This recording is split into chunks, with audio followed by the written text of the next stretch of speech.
Good morning. ఏంటి ఈ రోజు మస్తు అందంగా అనిపిస్తున్నావు? ఏంటి మ్యాటర్ లేదు, తొక్కలేదు. మరి ఇదంతా కోపమా? కోపం లేదు, తొక్కలేదు. మా చెల్లెలు వాళ్ళు కారు కొన్నారంటండి. ఏమిటండి మీరు మాట్లాడేది? ఇప్పుడు నాకు అర్థమైన మాట.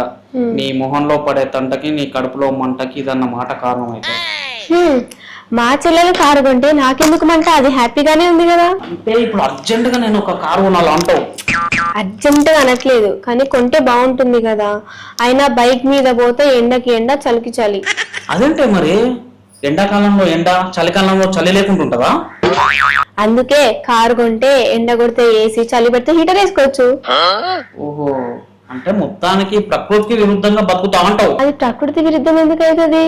కాదు వంశిత, మనకు అవసరమనే కదా 3 కాలాలు ఉంటాయి.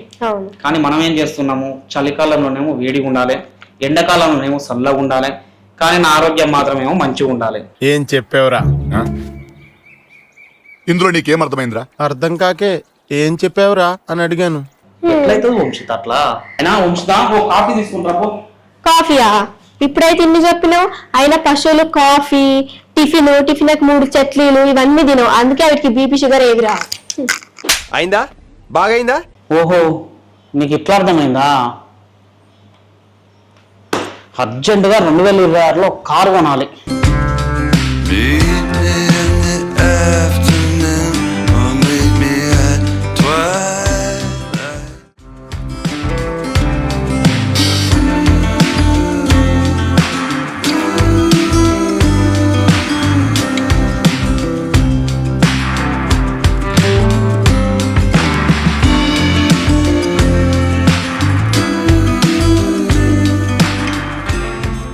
వంశిత, వంశిత, ఏంది అసలు ఏం చేస్తున్నావు? నీకు మంచి సర్ప్రైజ్ తీసుకొచ్చినా, అర్జెంట్ గా రాను ఒకసారి. ఏం సర్ప్రైజ్ ఇచ్చినావు?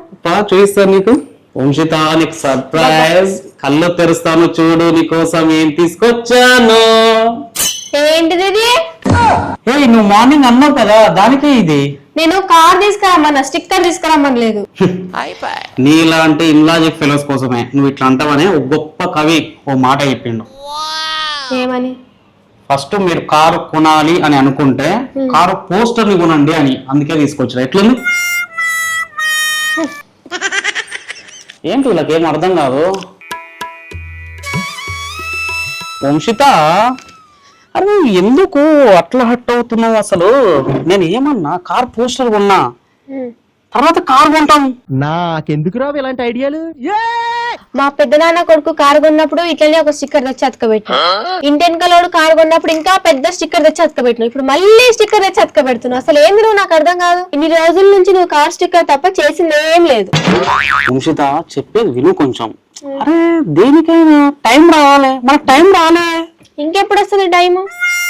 అది ఇట్లా నాకు తెలిసింది అనుకో. ఈ సోటి కారు ఏది ఇప్పుడే స్టిక్కర్ అతుకు వెళ్ళే ఆ సోటి 3-4 కార్లు మన ఇంటి ముంగలు ఉంటాయి. అది తెలియకునే కదా ఇదంతా.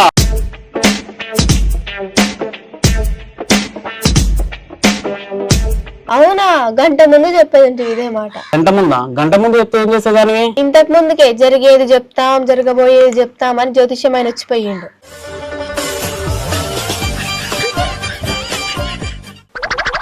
ఏంటి పంచా? ఈ వంశిత పంచి కాదు, కంచి. వంశిత, అసలు నీకు విషయం తెలుసా? పోస్టర్ పడ్డ తర్వాతనే సినిమా రిలీజ్ అవుతుంది. నువ్వు చూపించిన సినిమా చాలయ్యా.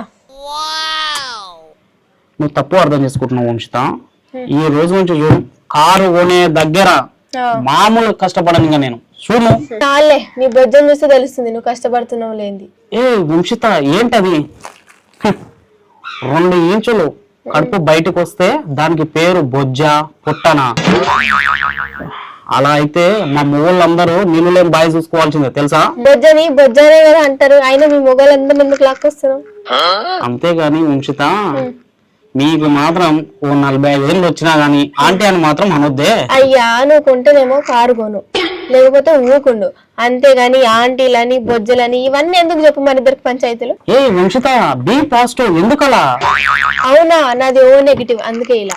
అవునా, నాది ఓ నెగిటివ్ అందుకే ఇలా. వంశిత, ఈ మంటంతా మన కారు కొన్నందుక లేకపోతే మీ మరిది కారు ఉన్నందుక? ఇక చెప్తున్నా, మా ఫ్యామిలీ మీ ఫ్యామిలీ లాగా అస్సలు కాదు. అవతల వాళ్ళు మంచిగా ఉంటే చూసి ఏడవం మీలాగా. అరే మళ్ళా ఇందులో ఫ్యామిలీస్ ఎందుకు వచ్చాయే?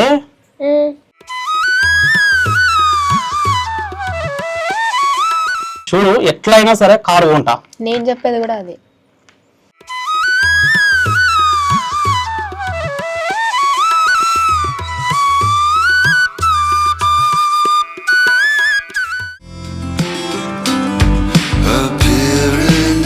నువ్వు అదే పని చేస్తూ ఉంటే, ఏ పని అయితే ఇంతకాలం చేస్తూ ఉన్నావో నీకు అది కూడా లభించదు, ఏదైతే నీకు ఇంతకాలం లభిస్తూ ఉండేదో. వంశిత లే, ఇంకా లే, మార్నింగ్ అయ్యింది. Good morning Vamshitha. Good morning అండి. వంశిత, ఈ జీవితం అనేది చాలా చిన్నది వంశిత. ప్రతి నిమిషం ఆస్వాదించాలి, ఎంజాయ్ చేయాలి. అంతేగాని మా పక్కింటోడు అది కొన్నాడు, మా ఎదురింటోడు ఇది కొన్నాడు, అయ్యో నాకు లేకపోయే అని బాధపడుకుంటా కూర్చుని ఎప్పుడు డబ్బు వెనకాల నువ్వు పరిగెత్తినవు అనుకో, అసలు నువ్వుగా ఎప్పుడు బతికేది నువ్వు. అయినా ఇవన్నీ నాకెందుకు చెప్తున్నారండి? వంశిత, ఈ 2026 మళ్ళీ తీసుకురావలేము, ఈ సమయాన్ని మళ్ళీ గడపలేము. తర్వాత వచ్చేసి మన ఈ మనిషి జన్మ ఏదైతే ఉందో అది ఒక అద్భుతం. ఇదంతా వదిలేసి కారు, బంగ్లా, టీవీ దీంట్లో చుట్టూ తిరుగుతారే. మనం ఎప్పుడు కూడా ప్రకృతి వైపు చూడాలి, ప్రకృతి వైపు కాదు. ప్రకృతి చూడు, సమాజానికి ఎంతో ఇచ్చి అరే ఇదంతా సృష్టి రహస్యమే అని అలా నిలబడుతుంది. మీరే కదా డబ్బు, గోల్స్, సక్సెస్, పరిగెత్తాలని అంటారు. ఇక్కడ డబ్బు, గోల్స్, పరిగెత్తడం, సక్సెస్ ఇవన్నీ అంటావా? ఇవన్నీ కూడా జీవితంలో ఒక భాగం మాత్రమే, కానీ అదే జీవితం కాదు. అర్థం చేసుకుంటామని ఆశతో చెప్తున్నాను. అసలు అర్థమే లేదనుకుంటే ఎడారిలో ఇంకో అవకాశం సృష్టించుకొని మళ్ళీ నీ ముందుకు రాగలను. ఇవన్నీ కాదు కానీ ఇప్పుడు నువ్వు ఆఫీస్కి పోతున్నావా, పోతలేవా? ఇప్పటి నుంచి ఆఫీస్ కు నైట్ షిఫ్ట్ కూడా వేద్దాం అనుకుంటున్నాను. Only work, no rest. Car కొనే దగ్గర ఎందుకు మీ మార్నింగ్ షిఫ్ట్ నువ్వు టార్గెట్ రీచ్ అవ్వట్లేదు అని ఏడుస్తుంటే మళ్ళీ ఈవినింగ్ కూడానా? ఎందుకు వాడు కంపెనీ మూసుకొని పోవడానికి చేస్తున్నాయి ఇవన్నీ? మా బాస్ పెద్ద పిచ్చోడ, వాడికి ఏం తెలియదు. మనము మంత్ ఎండింగ్ లో కదా మ్యాజిక్ చేసి పడేస్తాం, అదానికి అర్థం కాదు. అమ్మో పాపం, నెలంతా కష్టపడి 50 మందికి జీతాలు ఇచ్చేటైనానేమో పిచ్చైనా, నెలంతా ఖాళీగా తిరిగి మంత్ ఎండింగ్ లో శాలరీ కోసం చూసి నువ్వు గొప్ప అయినా. రాత్రి ఏ సినిమా చూసినా చెప్పు, ఇవన్నీ కాదు కానీ. 3 Idiots. అందుకే నా బెడ్రూమ్ లో నాకు క్లాస్. సినిమా చూసి కాదే, నేను మార్నింగ్ లేసి నీకు ఎలా చెప్పాలి ఏంటి అని తర్జన భర్జన అయ్యి ప్రిపేర్ అయ్యి నీకు చెప్పిన. ప్రిపేర్ అయ్యింది నిజమే, తొందరగా లేచింది నిజమే, ఇదంతా సినిమాల ప్రభావమా? అవుననుకో.